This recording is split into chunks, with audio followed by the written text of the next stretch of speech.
Guys, grabe yung ano nila dito sa market. Nakabili na kami ng limang ulo. Limang balot ng ulo na salmon. Tingnan niyo mga nila. Grabe, napakalaki ng mga limango na dito, guys. Bili na kami ng salmon. Ano eh?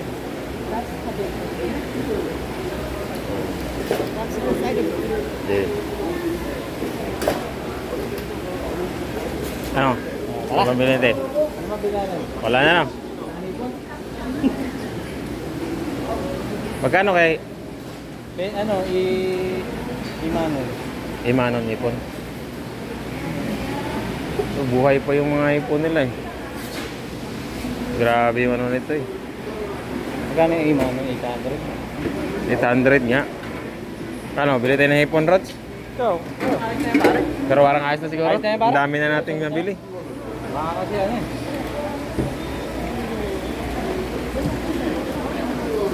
Ari yung itong market na kabili na kami dito.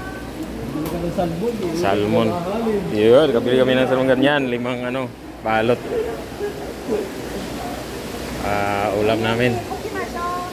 Pag nanawa na kami sa karne, bigay ng company.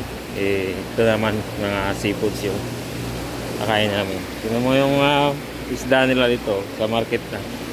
Lumalangoy pa. Paano kaya na ito hinuli? So ito, tulog lang.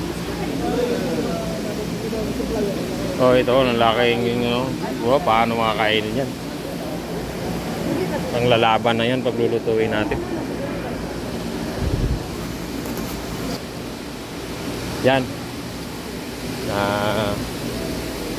Nabili na kami ng 5 supot ang salmon. Yan, ulo ng salmon. Sa tanong ba't ulo lang yung binili? Siyempre, alam na. Mahal kasi yung katawan. Yung ulo talaga. Hindi naman. May laman din sa ulo. Tapos nandun yung utak ng isda. Yan. Langoy pa.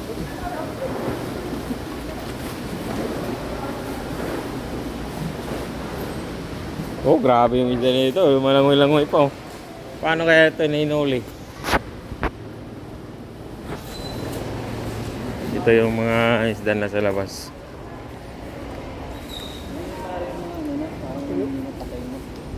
Napatay na, ginawa lang